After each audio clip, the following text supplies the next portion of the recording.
warahmatullahi wabarakatuh. Waalaikumsalam warahmatullahi wabarakatuh. Alhamdulillahirabbil alamin. Allahumma shalli wa sallim ala sayyidina Muhammadin salatan taftahu lana biha futuhal arifin wa tufaqqihuna biha fid-din wa tarzuquna biha al-ikhlas wal yaqin wa taj'alna biha min al-abrari was-siddiqin wa ala alihi wa sahbihi ajma'in. Allahumma ya man maqalidul khairi kulluha bi yadik wa ilayhi yarji'ul amru kulluhu ya fattahu ya alim ya fattahu ya alim ya fattahu ya alim iftah alaina fathan qariban ya arhamar rahimin. Subhanaka la ilma lana illa ma 'allamtana innaka antal alimul hakim. Nawaina mithla ma nawa ashabuna wa syuyukhana wa abaa'una salihun fi hadhihi al-qira'ah wa fi hadhihi al-jalsah. Alhamdulillah, ma'asyiral hadirin rahimakumullah. Alhamdulillah, bersyukur kita kepada Allah Subhanahu wa taala atas nikmat taufik yang Allah Subhanahu wa taala anugerahkan kepada kita saat ini, sehingga kita dimudahkan oleh Allah Subhanahu wa taala untuk bisa duduk bersama, sama-sama mengkaji, mempelajari apa yang ada di dalam syariat Islam, baik di dalam ilmu zahir maupun di dalam ilmu batin, setelah kita melaksanakan ibadah sholat zuhur secara berjamaah. Mudah-mudahan amal ibadah perbuatan taat yang kita lakukan pada siang hari ini semuanya diterima oleh Allah Subhanahu wa taala, dan ilmu yang kita pelajari dijadikan oleh Allah ilmu yang bermanfaat, membuat kita semakin bertakwa kepada Allah Subhanahu wa taala secara zahir dan batin, dan mudah-mudahan kita selalu dimudahkan untuk istiqamah berada di jalan yang diridhoi oleh Allah, dicintai oleh Nabi Muhammad SAW hingga akhir hayat, sehingga kita diwafatkan dalam keadaan husnul khatimah. Amin ya rabbal alamin. Masyaallah hadirin rahimakumullah. Pada pertemuan siang hari ini kita akan melanjutkan daripada pembacaan kitab Risalatul Jami'ah yang disusun oleh Imam Ahmad Ibn Zaid Al-Habashi. Mungkin ini adalah pembahasan yang terakhir daripada kitab Risalatul Jami'ah, itu khatam, selesai daripada pembacaannya kita di dalam kitab Risalatul Jami'ah. Pembahasan yang terakhir yang beliau tulis di dalam kitab ini masih berkaitan dengan perbuatan yang itu dilarang oleh Allah Subhanahu wa taala. Bahkan perbuatan ini kita dianggap melakukan kemaksiatan kepada Allah dengan seluruh tubuh kita, dari atas kepala kita sampai kaki kita. Ketika kita mempunyai perbuatan ini, dianggap semuanya ikut bermaksiat kepada Allah Subhanahu wa taala.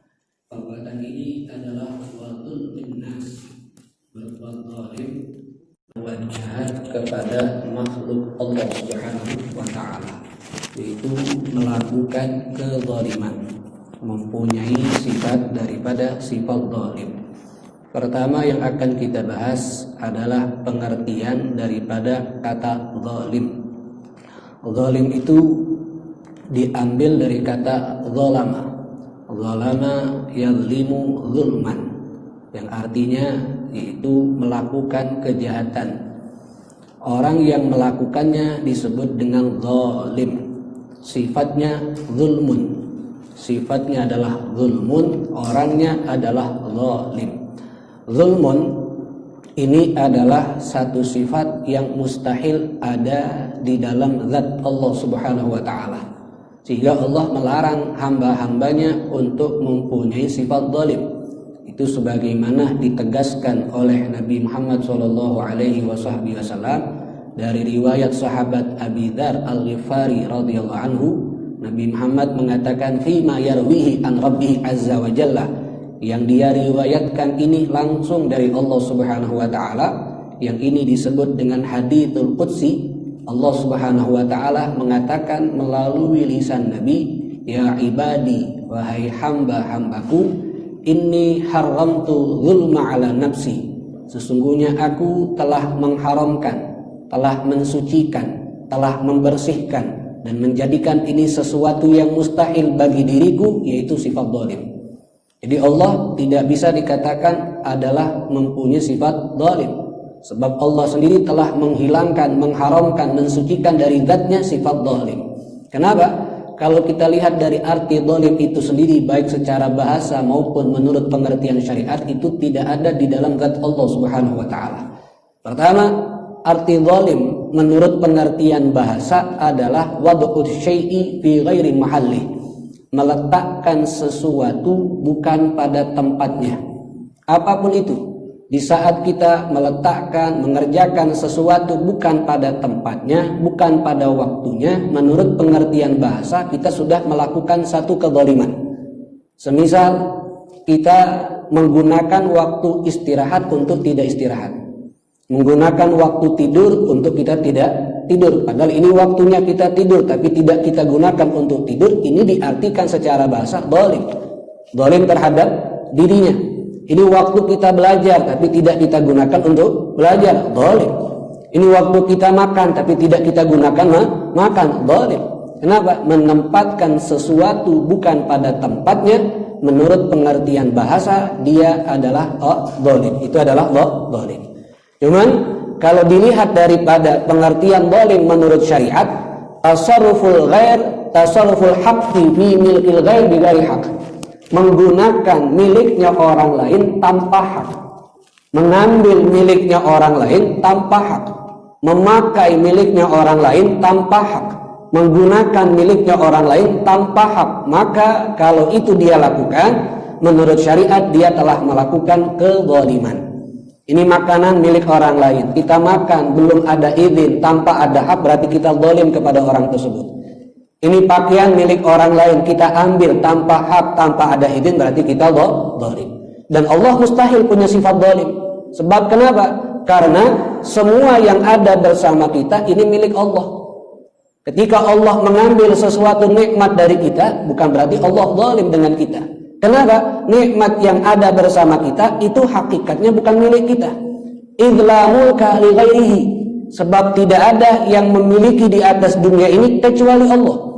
Karena semua yang ada di atas muka bumi ini, baik yang ada di bumi ataupun yang ada di langit, milik Allah Subhanahu wa taala. Maka disitulah ketika ayat yang Allah Subhanahu wa taala menjelaskan tentang setiap hamba Allah akan Allah berikan ujian. Dan ketika dia diuji, dia akan menjadi orang yang bergembira kalau dia sabar dengan ujian tersebut. Dan siapa orang yang sabar? Itu orang yang mengucapkan inna lillahi wa inna ilaihi raji'un. Kalimat istirja. Kalimat ini adalah kalimat yang dia mengakui kalau saya ini dan apa yang ada bersama saya ini milik Allah. Saya punya mata, ini bukan milik saya tapi titipan dari Allah. Telinga saya ini bukan milik saya tapi titipan dari Allah. Tubuh saya ini bukan milik saya tapi titipan dari Allah. Uang saya, rumah saya, pakaian saya, anak, ilmu, jabatan, pangkat dan segala macam, ini bukan milik saya tapi titipan dari Allah Subhanahu wa taala. Sehingga ketika Allah mengambil harta kita, ketika Allah mengambil pangkat kita, di saat Allah mengambil orang tua kita, di saat Allah mengambil anak kita, kita tidak bisa marah. Dan Allah tidak zalim dengan kita, sebab itu semua milik Allah Subhanahu wa taala. Yang kita ucapkan inna lillahi wa inna ilaihi raji'un. Makanya kita yang banyak berbuat zalim kepada Allah, zalim dengan mata kita, karena mata kita gunakan bukan untuk yang disukai oleh Allah. Zalim dengan telinga kita, karena telinga kita tidak kita gunakan untuk mendengar sesuatu yang disukai oleh Allah Subhanahu wa taala. Maka ada satu doa, Rabbana zalamna anfusana. Ya Allah, kami ini telah menzalimi diri kami. Kenapa kita katakan kita berbuat zalim? Sebab kita menggunakan milik Allah dengan sesuatu yang tidak disukai oleh Allah. Kalau kita menggunakan tubuh kita ini, kita yakini ini bukan milik Allah, kemudian kita lakukan dengan yang kita sukai, maka kita tidak dianggap zalim. Tapi kenapa hamba Allah itu dikatakan zalim di saat menggunakan matanya dengan yang tidak baik, menggunakan telinganya untuk mendengar yang tidak baik, menggunakan lisannya untuk berkata yang tidak baik, menggunakan hartanya untuk hal yang tidak baik? Kenapa mereka dikatakan zalim? Karena mereka menggunakan milik Allah dengan sesuatu yang tidak disukai oleh Allah Subhanahu wa taala. Sebab kita tidak mempunyai apapun kalau tidak mendapatkan pemberian dari Allah. Kalau memang sesuatu ini milik kita, maka kita akan bisa menentukan kapan kita mengambil, kapan kita melepaskannya. Tapi karena kita tidak tahu kapan kita bisa mengambil, kapan kita bisa melepaskan, ini menunjukkan bahwasanya ini adalah kita tidak mempunyai apapun kecuali pemberian dari Allah Subhanahu wa taala. Sehingga wajar Allah mengatakan inni haramtu dzulma ala nafsi. Aku haramkan, Aku sucikan diriku ini daripada sifat zalim, karena tidak ada sifat zalim di dalam Allah, sebab semua ini milik Allah Subhanahu wa taala. Wa ja'altuhu bainakum muharraman. Kemudian Allah lanjutkan, dan aku telah jadikan sifat zalim itu di antara kalian adalah haram. Allah haramkan sifat zalim untuk kita lakukan kepada sesama hamba Allah. Fala tadzalamu, sehingga janganlah kita saling menzalimi satu dengan yang lainnya. Sehingga sifat berbuat zalim, berbuat jahat, menyakiti orang lain, menyakiti hamba Allah, termasuk perbuatan maksiat dengan seluruh tubuh kita kepada Allah Subhanahu wa taala. Bahkan ini perbuatan yang tidak akan bisa mendapatkan ampunan dari Allah walaupun dia sudah bertaubat dengan taubatan nasuha, kalau dia belum selesaikan urusannya dengan makhluk yang pernah dia zalimi. Tidak akan bisa diampuni oleh Allah. Kalau kesalahan kita dengan Allah, sekian puluh tahun kita berbuat salah kepada Allah, kemudian kita taubat dengan taubatan nasuha, maka langsung diampuni oleh Allah.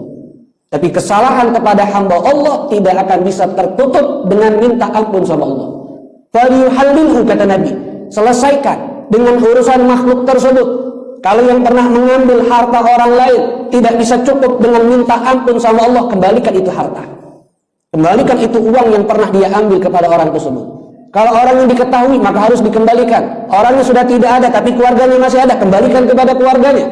Kalaupun sudah dicari, orangnya tidak ada, keluarganya tidak ada, atau tidak diketahui keadaannya setelah dia cari orang yang pernah dia zalimi dengan mengambil hartanya, maka ulama mengatakan dia sedekahkan kepada hal yang baik, entah itu ke masjid, entah itu ke anak yatim, dengan niat untuk orang yang pernah dia zalimi, agar pahalanya sampai kepada orang yang dia zalimi. Itu pun keadaan ini kalau sudah dicari orang yang pernah dia zalimi dan tidak ditemukan. Tapi selama masih ada waktu untuk mencari, maka tidak boleh langsung mengambil yang terakhir. Itu sedekah harus diselesaikan dengan urusan orang tersebut, baik itu harta ataupun dengan lisan atau apapun, diselesaikan.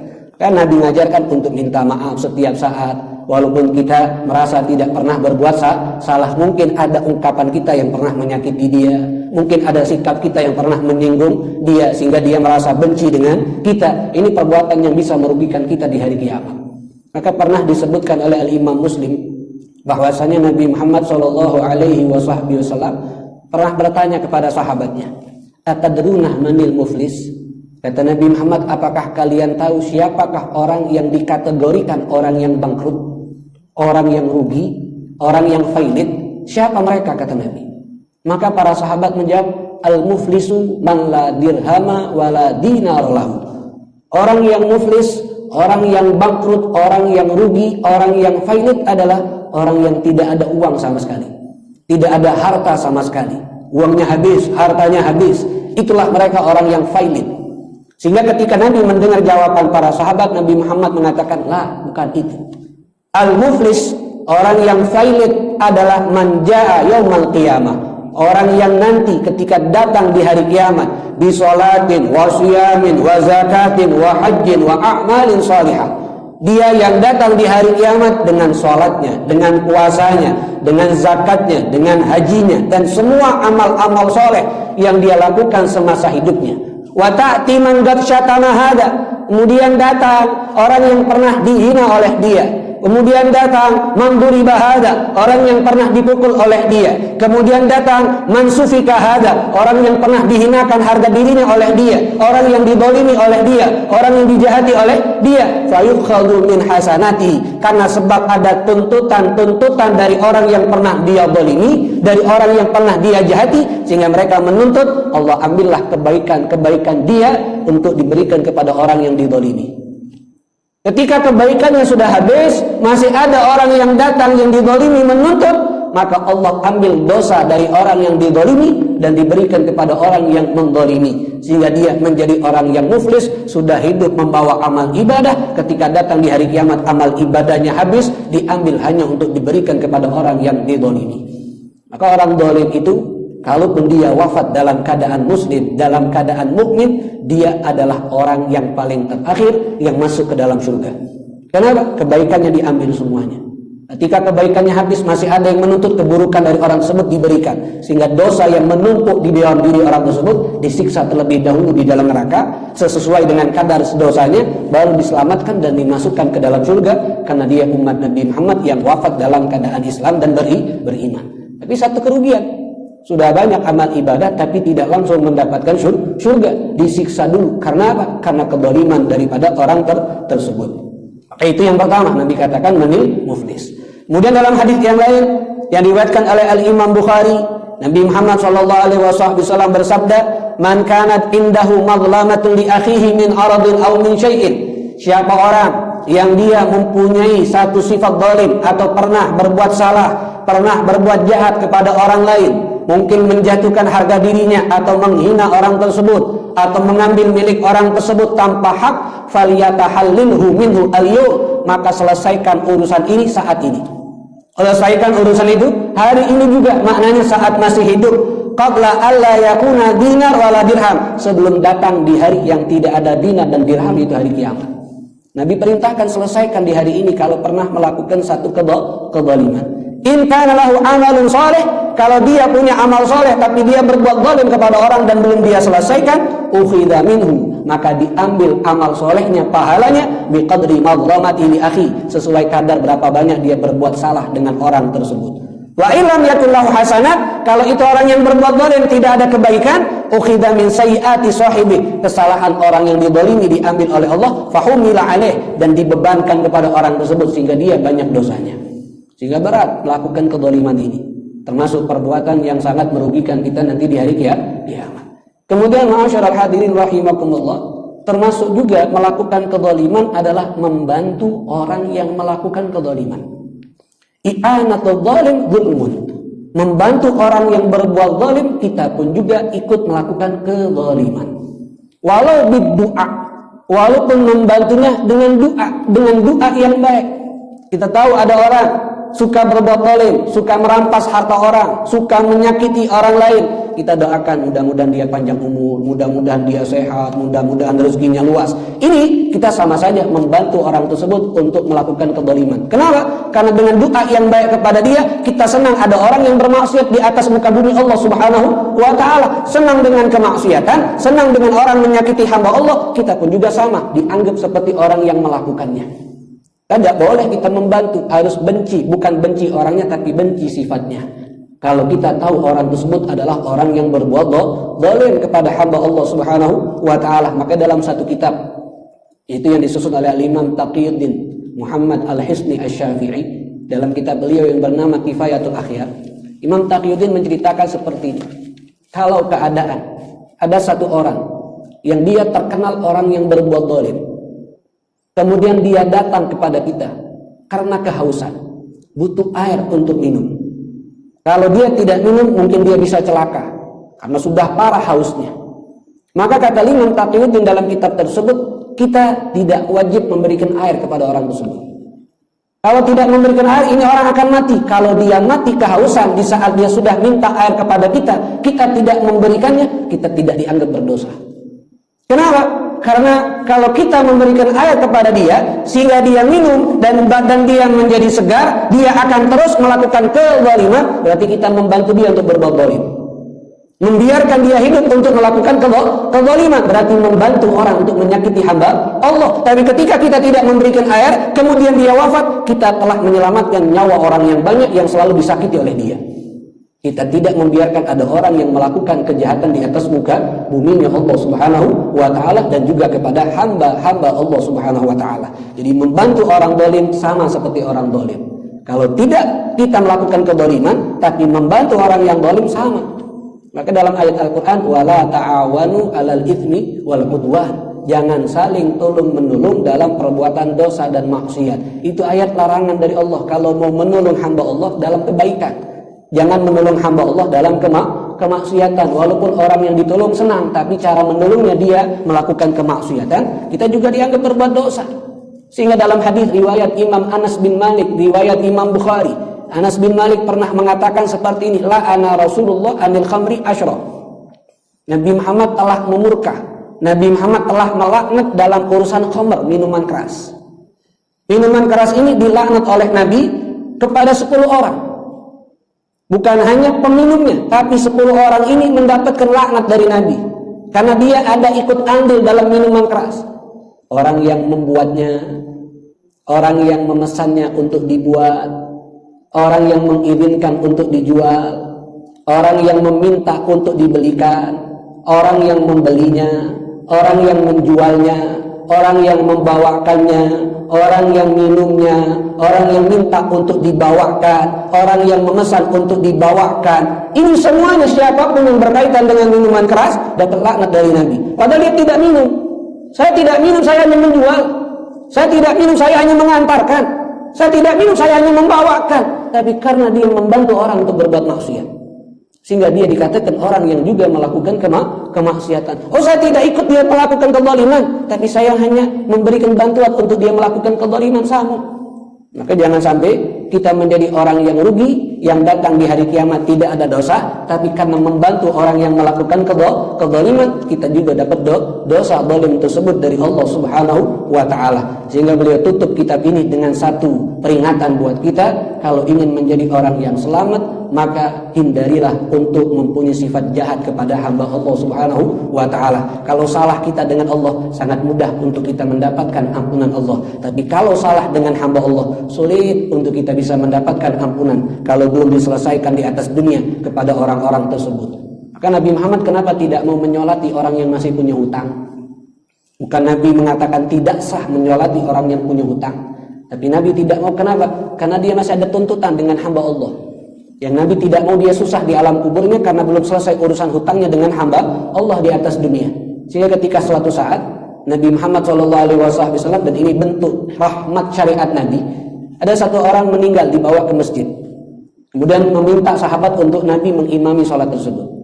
Nabi bertanya sama sahabat, hal lahudden, hal alihidden, apakah ini orang yang meninggal masih punya hutang yang belum dia selesaikan? Maka sebagian sahabat mengatakan, na'am alihidden, iya ya Rasul, dia masih punya hutang. Kata Nabi, sallu alaih, sholatilah kepada kalian. Sholati orang tersebut, saya tidak. Kenapa? Karena Nabi tahu dia masih punya kesalahan dengan hamba Allah. Akhirnya sahabat Nabi satu ya orang yang bernama Abu Qatadah mengangkat tangan, wahai Rasulullah, saya yang menjamin untuk melunasi hutang dia. Saya yang menanggung untuk melunasi hutangnya. Ketika Nabi mendengar ada orang yang menjaminnya, yang siap menanggung untuk melunasi hutangnya, baru Nabi Muhammad, kalau begitu saya mau menyolatinya. Kenapa? Karena lepas tuntutan dia dengan hamba Allah, sebab sudah ada satu orang yang menjamin. Itulah syariat yang indah, ada namanya babul dhaman. Ketika ada orang berbuat salah, dia menjamin orang tersebut untuk menyelesaikan kesalahannya, kemudian orang itu meninggal, maka lepas dia dari kesalahan tersebut, pindah kepada orang yang menjaminnya untuk menyelesaikannya. Ada bagian dari ajaran Nabi yang bisa membantu orang meninggal supaya saat dia menghadap Allah tidak membawa urusan dengan hamba-hamba Allah Subhanahu wa taala. Kemudian sebagai penutup, satu rungan dari kisah Nabi Muhammad SAW. Kejadian ini terjadi kepada Nabi di saat perang Badar. Dan ketika Nabi Muhammad merasa usianya sudah semakin dekat untuk meninggalkan dunia ini, maka Nabi Muhammad mengumpulkan para sahabatnya. Kemudian Nabi berkata kepada mereka, mungkin tidak lama lagi saya akan berpisah dengan kalian selama-lamanya. Saya akan meninggalkan dunia ini selama-lamanya.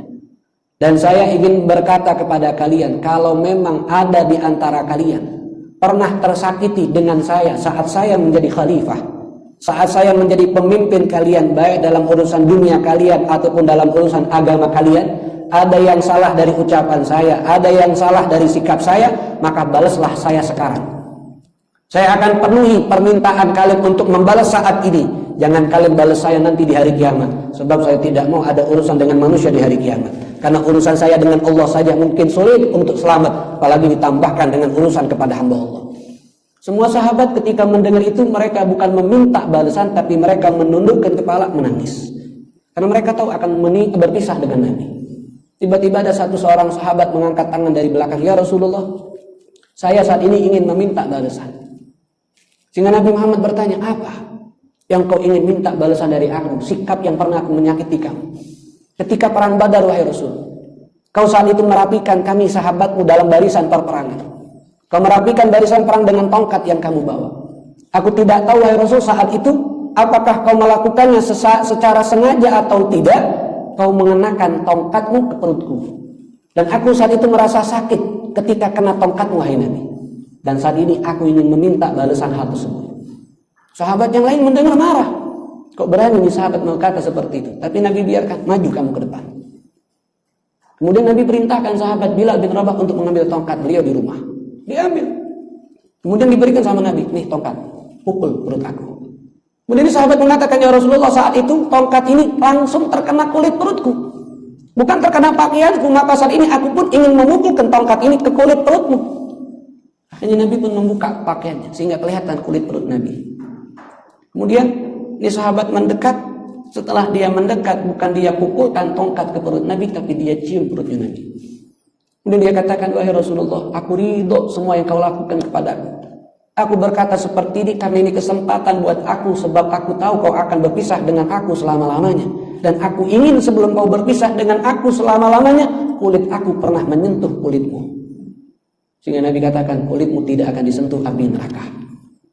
Tapi lihat bagaimana Nabi takut akan ada urusan dengan manusia di hari kiamat karena kesalahan yang pernah dia lakukan. Sehingga hindarilah sifat zalim. Wallahu wal mu'in lima yuhibbu wa yarda.